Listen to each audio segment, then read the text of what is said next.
What is up, ladies and gentlemen, and welcome to this world premiere of the all-new, that's how I'm going to call it, the all-new Lamborghini Urus, because this has to be one of the most fundamental and rigorous facelifts I have ever seen. So today I'm going to show you around it. I'm going to show you all the things they've changed, because this is a very important car for Lamborghini, of course. It brought in many new customers that didn't know much about the brand before, and now are very happy customers with multiple cars. So in more ways than one, this is it for Lamborghini, and they want to do this right. So with all this new modern age technology seeping down into Lamborghinis, this is a big one, the Urus SE. Let's dive in.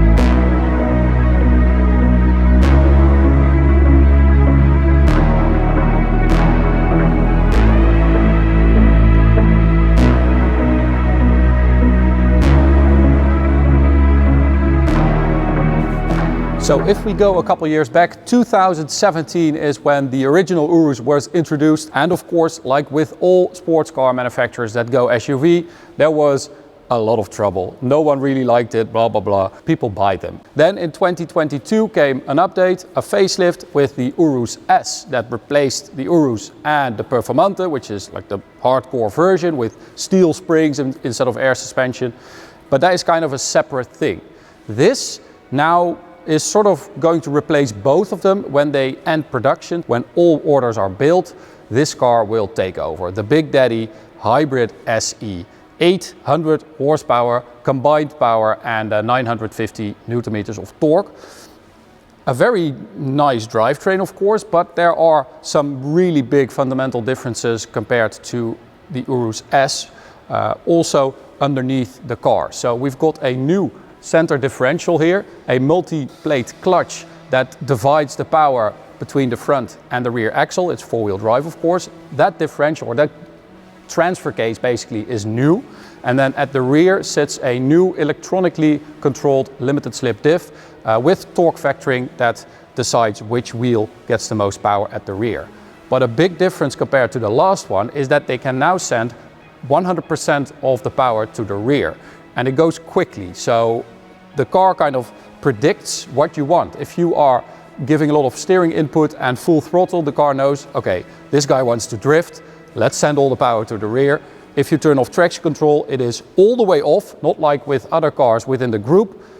TC off is off in this car, so you can actually have a lot of fun. Okay, now, so let's move to the car. This is in Corsa mode right now, so this is the lowest mode you have. The air suspension raises up 15 millimeters of travel in Corsa mode, up to 75 millimeters in the highest setting, which is like, that is super high. They also have rear wheel steering, which they recalibrated using the experience from the Performante, which is a very good development. You also have carbon ceramic brakes. Now, when the Urus was introduced, I believe that it had the biggest carbon ceramic brake discs of any production car, 440 millimeters at the front. Still has those, but we now also have bigger ones at the rear, 410 millimeters instead of 370 before. So that is also quite a big increase. That is down to a couple of things. One, it's much more powerful, so the speeds are higher and you reach those speeds earlier, so you need to slow down, but also the hybrid drivetrain, the battery pack, everything adds weight. So instead of the 2,200 kilos it used to weigh, it's now 2,500 kilos. That is the price you pay for hybridization, of course, but with this car I'm sure they've been able to mask the weight like they always do with the 48 volt anti-roll bars as well.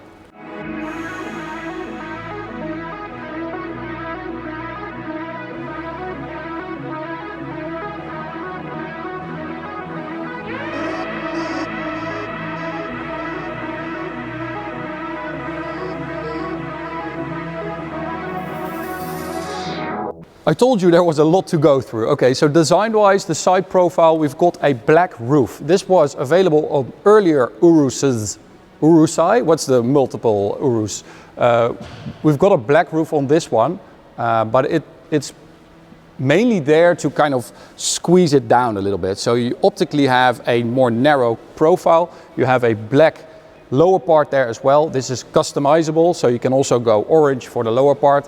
You can also go a different color for the roof. You can also go carbon fiber for the roof, matte carbon fiber, matte black. There are a lot of options available. And of course, we've got this magic. So this is the charge port. It's a 25.7 kilowatt hour battery, and it charges up pretty quickly. So it's basically meant for, you know, if you put your car in the driveway, you can charge it up overnight and it's full the next day. Electric range is just over 60 kilometers with a lot of city driving in mind. That's basically how they designed it. It's as a support system to having fun in an Urus. It's not meant to do a lot of distance electrically. It's more designed to improve the flexibility of the drivetrain and also get down emissions, because this is like up to around 80% less emissions compared to an Urus S with this hybrid version. And that is, you know, that is quite a lot.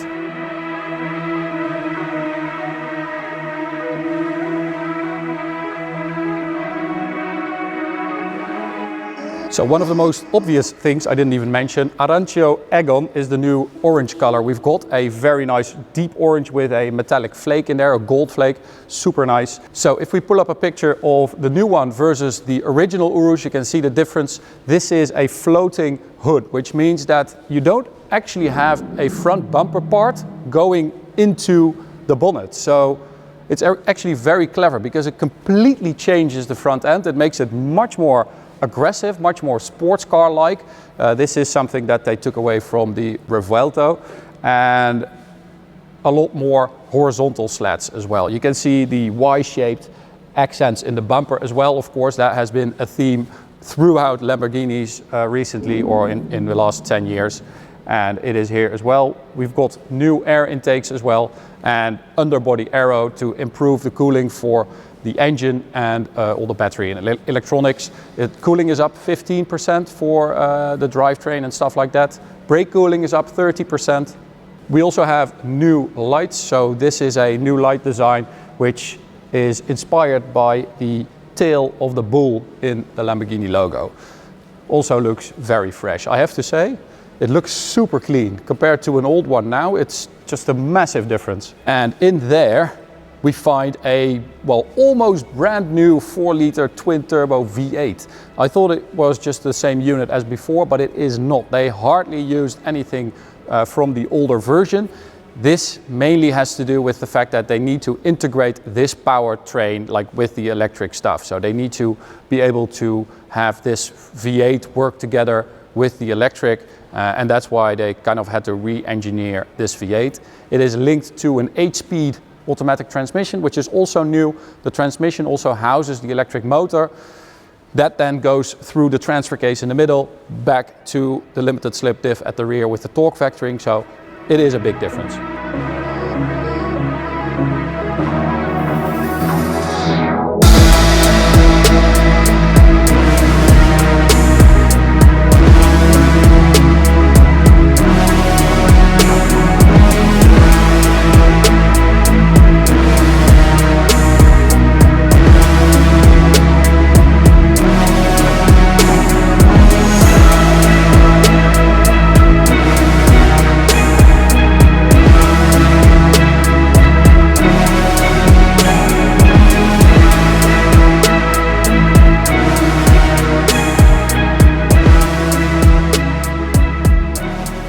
So wheels are also new. This 23-inch wheel is a new design. It ranges from 21 to 23 inch. 21 is actually, you can't put 20s on this car because of the massive carbon ceramic brakes. Coming back to those brakes, we recently drove the Porsche Cayenne Turbo E Hybrid with the GT package. That is the longest name I've ever heard. I said in a review that the brake pedal feel of like the carbon ceramic brake and the regenerative braking the feel was not really good. They were not really working together, blending together well, and it was very hard to judge how much input you needed to give to brake. So one time my head almost went through the windshield, and another time I didn't get enough and it scared the shit out of me. So this time they said that they did not use that system at Lamborghini. They made their own calibration because they agreed with me that the pedal feel was not great in that car. So I'm really curious to see what they've done with that when we drive it. So another revolution at the rear here. This thing looks completely different, and they've done so in a very smart way, because what they did is they lowered the license plate. As you can see, I'll pull up a picture of an original Urus.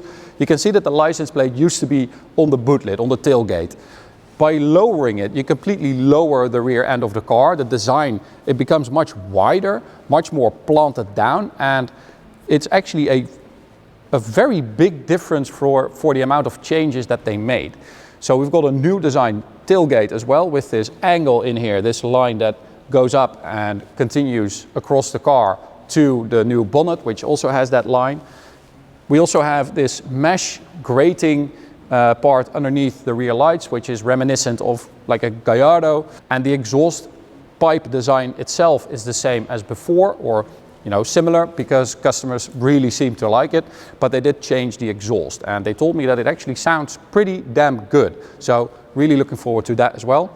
And they even changed the rear silencer design, so you're not looking at a big back box anymore, which apparently is a result of the new engine, but there are two silencers, one on each side, which looks much better, and an optional Krapovich exhaust will also be available later on. So a result of hybridization normally is that you lose out on a bit of trunk space, because they need to put the batteries somewhere, and normally it's under the floor of the boot. But in this case, users, buyers, customers did not want to lose out on boot space, because this is the car they actually use every day. So they want it to be practical and to stay as practical as it is. So the battery pack is actually between the boot floor and the rear differential. And that is how they kept the original dimensions of the trunk. So same amount of trunk space in here.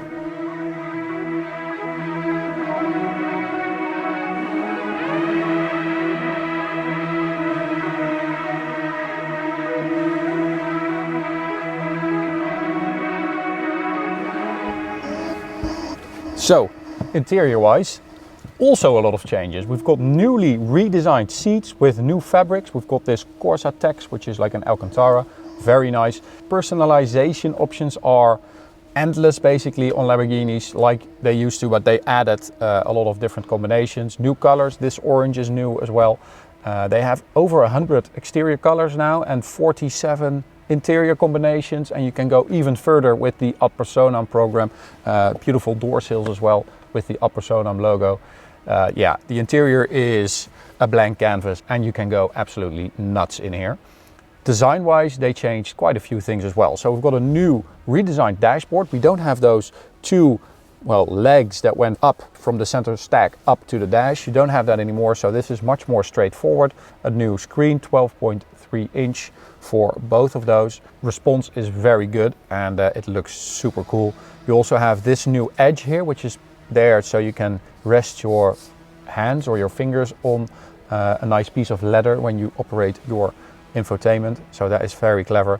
And then down here we've got the new driving mode system.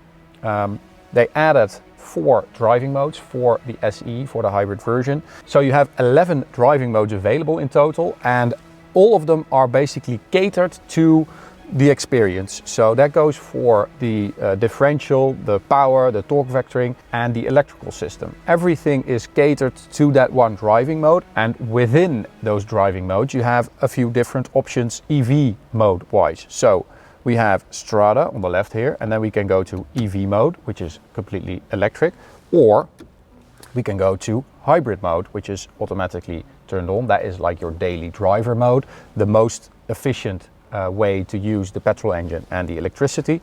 You can go to recharge, which charges up the battery using the engine up to 80%.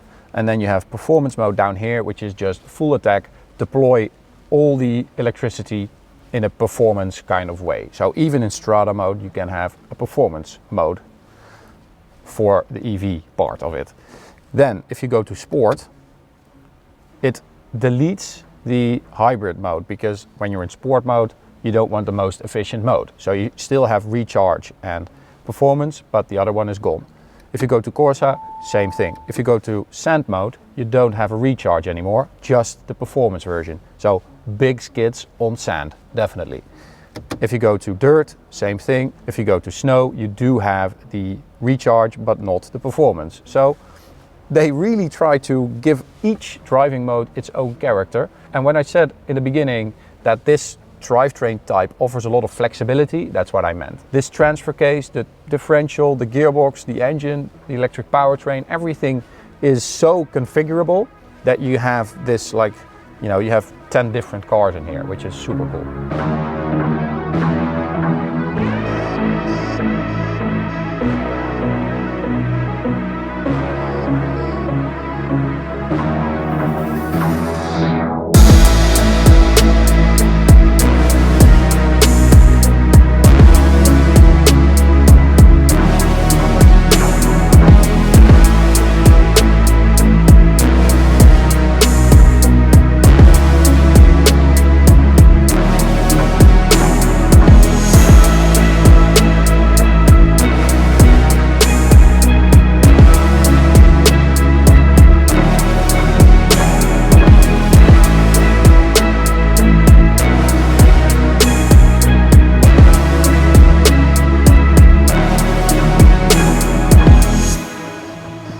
So, performance-wise, 3.4 seconds 0 to 100 and a top speed of 312 kilometers an hour. So it is the fastest Urus available, even faster than the Performante. 800 horsepower, 950 Newton meters. I can't wait to drive it on the Autobahn, but if you need some Urus action in the meantime, because it's going to be a while, you can click this video of the Performante. Thanks for watching. I hope you enjoyed it. I hope I covered everything, but if you have any questions, let us know in the comments and we'll try to answer them all. See you at the next one. Bye.